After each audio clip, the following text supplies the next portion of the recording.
September 14, 1944, POWs, 37 p.m., Camp Concordia, Kansas. Obergefreiter Klaus Zimmermann stood frozen in the dairy aisle of a Safeway supermarket, staring at 47 different types of cheese. Behind him, 3 other German prisoners of war from the Afrika Korps had stopped moving entirely. The American guard, Corporal Jimmy Patterson from Topeka, watched their faces with something between amusement and pity. Klaus had not seen butter in 2 years. In front of him sat 200 pounds of it, wrapped in yellow paper, priced at 52 cents per pound. His hands trembled. Before we continue with Klaus Zimmermann's incredible story, we need your help to keep these forgotten heroes alive. If you're already hooked by what you're hearing, hit that like button right now. It tells YouTube to share this with more people who care about real history. Subscribe to this channel so you never miss another story of courage and innovation from World War II. And here's something we love. Drop a comment below and tell us where you're watching from. Your country, your city. We have viewers from Buenos Aires to Berlin, from Manila to Montreal. Are you a veteran? Did your grandfather serve? Do you have a connection to this war? We want to hear from you. Now, back to Concordia, Kansas, September 1944, where Klaus Zimmermann was about to have everything he believed shattered by a grocery store. The propaganda had been specific. America was starving. The British blockade had failed, but the Americans were running out of food, shipping everything to their bloated military while their citizens queued for bread rations. Goebbels had been clear about this in every broadcast Klaus heard before his capture at Tunis in May 1943. Klaus was 24 years old. He'd grown up in Würzburg, where his father managed a printing shop that published Catholic hymnals. He was 5'11", unusually tall for his unit, with hands permanently stained from the mimeograph ink he'd worked with before conscription in 1941. He'd joined because his older brother Heinrich had joined, and because there was no real choice anyway, and because in 1941 it looked like the war would be over by Christmas. The intake processing at Camp Concordia took 6 hours. Klaus and 217 other German POWs had arrived on September 12th, transported from Fort Meade after 2 months at a processing center in New York. The camp held 3 Bejarun German prisoners, mostly Afrika Korps veterans, some Luftwaffe crews shot down over France, a handful of U-boat sailors. The first thing Klaus noticed was the guards were fat. Not obese, fit, but clearly well-fed. Their uniforms didn't hang loose, their faces were full. The second thing he noticed was the food in the mess hall. Meat. Actual meat. Beef, chicken, pork, potatoes with real butter, milk, coffee, white bread.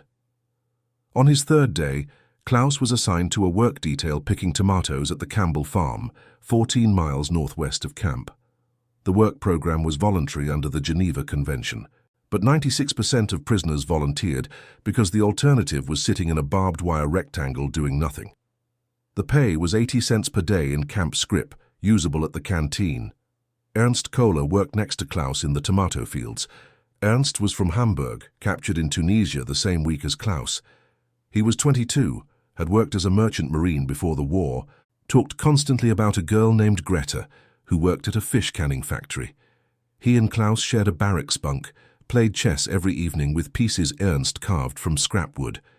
Ernst couldn't stop talking about the Campbell farm. "Did you see the barn? Did you see their truck?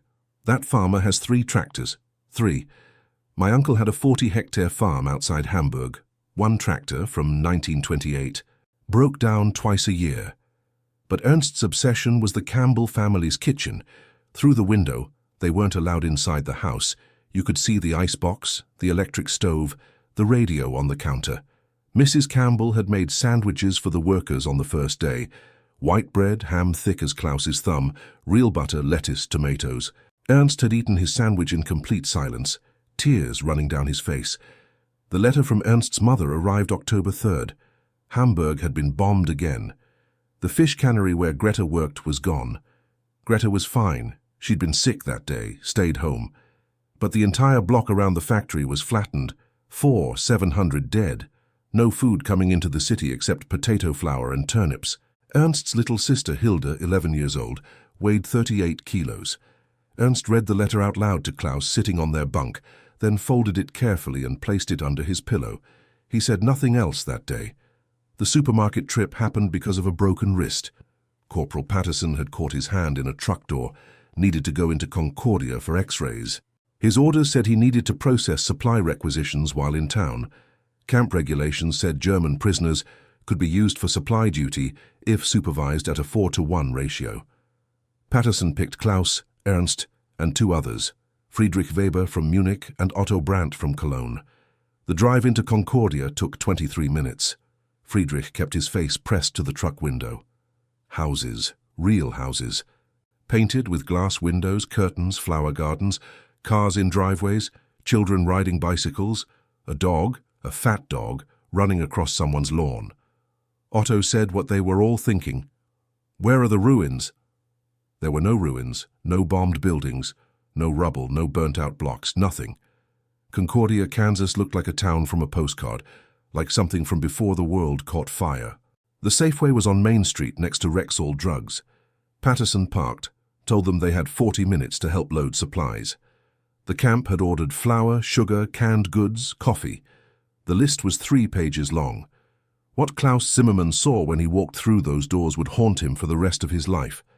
The produce section held tomatoes, lettuce, carrots, onions, potatoes, apples, oranges, bananas, grapes, celery, cabbage, corn, fresh, mountains of it. A woman with 2 small children was filling her cart with more vegetables than Klaus's entire family had seen in a month. Ernst had stopped moving. He stood at the entrance, staring at a promotional display. Del Monte peaches, 29 per can. The display held 400 cans, stacked in a pyramid. Ernst reached out and touched one can, like he thought it might be painted wood. The meat counter ran the length of the back wall.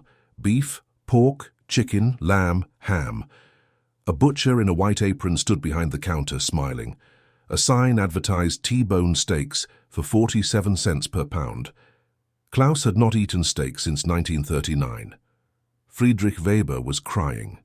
Not sobbing, just silent tears running down his face as he walked past shelves of canned soup, canned vegetables, canned fruit, boxes of cereal, bags of flour, sacks of sugar, bottles of milk, blocks of cheese, jars of jam, packages of cookies. The numbers were incomprehensible.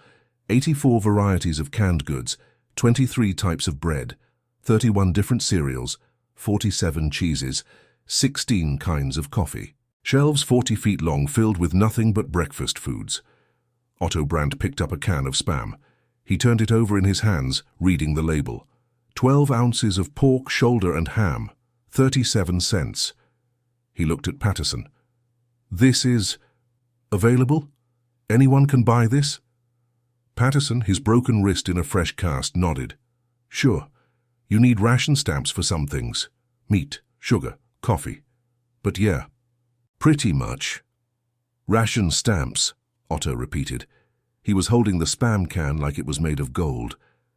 How much meat can you buy with one stamp? Depends. Maybe 2-3 pounds a week per person. Otto set the can down carefully. In Cologne, his mother's last letter said, the ration was 250 grams per week. Sometimes, when available. Klaus had reached the dairy case, the 47 varieties of cheese. He recognized maybe 6 of them. American cheese, cheddar, Swiss. The rest were foreign to him. Who needed 47 types of cheese? Who could afford 47 types of cheese? A woman walked up to the case, picked up 2 pounds of butter without hesitation, added a quart of milk, a pound of cheddar, moved on. She looked bored, like this was normal. Like food was just something you bought on a Thursday afternoon. No lines, no ration queues, no waiting. Ernst had found the canned fruit aisle. He stood in front of a display of Del Monte pineapple, his hand over his mouth. Klaus walked up beside him. Pineapple, Ernst said. His voice sounded distant. Klaus, there's pineapple. From Hawaii, in Kansas, in the middle of America. They have pineapple. The shopping trip took 35 minutes. They loaded 400 pounds of flour, 200 pounds of sugar, 150 cans of various vegetables, 80 pounds of coffee, 60 pounds of butter, 40 pounds of cheese, all for the camp. For 3 Zero-Zeren German prisoners of war who would eat better than their families back home. On the drive back, nobody spoke for the first 10 minutes. Then Otto Brandt, staring out the truck window at the Kansas farmland, said quietly, "We can't win this war." "Shut up," Friedrich said automatically, but his heart wasn't in it. "Look around," Otto continued. "Look at this place. There's no damage, no bombs, no fighting, just farms, miles and miles of farms, and supermarkets full of food. We're starving people in Hamburg and Berlin and Munich to feed the army, and we're still starving. These people have 47 types of cheese." Klaus remembered a briefing from 1942, an officer explaining that America was weak, decadent, obsessed with comfort, that they'd never sustain a real war effort, that their soldiers were soft, their industry was for show, their will would break quickly. The supermarket had 84 varieties of canned goods. Ernst spoke up from the back of the truck. "I'm not going back." Everyone turned to look at him. "After the war," Ernst clarified, "I'm not going back to Germany. I'm staying here." "That's not how it works," Patterson said from the driver's seat. "Geneva Convention says prisoners go home when the war ends." "Then I'll find a way," Ernst said. "I'll marry an American girl, I'll claim asylum, I'll do whatever it takes. I'm not going back to a country that loses wars and starves children while telling us we're winning." Between September 1944 and May 1945, something shifted in Camp Concordia. The work details continued: farm work, canning factories, maintenance projects. The pay continued, 80 cents per day. The camp canteen sold Coca-Cola, Hershey bars, cigarettes, writing paper. Sunday movies showed American films. The library had German books, newspapers, magazines. And slowly, in conversations after lights out, in whispered discussions during work details, the same realization spread through the camp like a virus. They were on the wrong side, and they had already lost. The request started in December 1944. Small at first. A prisoner named Hans Müller from Stuttgart asked Patterson if there was a way to stay in America after the war. Patterson said no, probably not, but he'd ask. 3 days later, 2 more prisoners asked the same question. Then 5 more. Then 20. By January 1945, 340 prisoners at Camp Concordia had submitted formal written requests to U.S. authorities asking for permission to remain in the United States after the war ended. The requests were all denied. Geneva Convention rules were clear. Prisoners of war returned to their home countries upon cessation of hostilities. But the prisoners kept asking. They wrote letters to camp administrators, to the War Department, to Kansas congressmen. They proposed marriage to local girls they'd barely met. They offered to work for free. They claimed political persecution fears, anything. The war ended May 8, 1945. Camp Concordia began processing prisoners for repatriation in June. The process would take 18 months. Some prisoners would remain in American camps until late 1946. Ernst Kohler was repatriated in August 1945. He was transported to Fort Dix, New Jersey, then shipped to Bremerhaven, Germany, aboard the USS Monticello. The voyage took 9 days. Upon arrival, Ernst was processed through a British-run facility, given 40 Reichsmarks, a train ticket to Hamburg, and a letter confirming his discharge from Wehrmacht service. Hamburg in August 1945 looked like the surface of the moon. 50% of the city was rubble. The fish cannery district where Greta had worked was gone. Not just the cannery, but 16 square blocks flattened. Ernst found his mother and sister living in 3 rooms of a partially destroyed apartment building. They shared the space with 2 other families. Water came from a public pump 4 blocks away. Electricity worked 3 hours per day. Ernst's mother weighed 47 kilos. His sister Hilda, now 13, weighed 41 kilos. They ate turnips, potato flour, occasionally bread when available. The British occupation authorities had established food distribution centres, but supplies were sporadic. Daily ration, 200 calories, when available. Ernst told them about America, about the supermarket, about the 47 types of cheese. His mother didn't believe him. She thought the Americans had staged it, propaganda to demoralize prisoners. Nobody had 47 types of cheese while fighting a war. Ernst found work as a day laborer, clearing rubble for reconstruction efforts. The pay was 80 pfennigs per day. He worked 11-hour shifts 6 days per week. At night, he wrote letters to the U.S. State Department, to Kansas congressmen, to the War Department. He wanted to return to America. He had information about German agricultural techniques. He could work on farms. He spoke English now, learned it in the camp. Please. The letters went unanswered. Klaus Zimmermann was repatriated in October 1945. He returned to Würzburg, which had been bombed in March 1945, 87% of the old city destroyed. His father's printing shop was gone. His father was dead, killed in the bombing. His mother had survived, was living with Klaus's aunt in the suburbs. Klaus found work as a typesetter at a newspaper that started publishing in November 1945. The pay was minimal. Food was scarce. He married in 1948, a girl named Anna from Nuremberg, a secretary at the newspaper. They had 2 children, bought a small apartment in 1952. Klaus never stopped thinking about the Safeway, about the produce section, about the woman with 2 children filling her cart with vegetables, looking bored. He told Anna about it once, in 1953. She didn't believe him either. 47 types of cheese. Klaus, that's impossible. Nobody has that much food. Otto Brandt settled in Cologne, worked as a mechanic. Friedrich Weber moved to Munich, became an electrician. Both wrote letters periodically, trying to immigrate to America through official channels. Both were consistently denied. The statistics from Camp Concordia were documented in a 1947 War Department study. Of the 300 German POWs who passed through the camp between 1943 and 1946, 247 submitted formal requests to remain in the United States. That was 41, 5%, the highest rate of any POW camp in the United States. The study noted that Concordia prisoners had been exposed to unusually high levels of civilian American life due to extensive work details in town, including shopping trips and interaction with local businesses.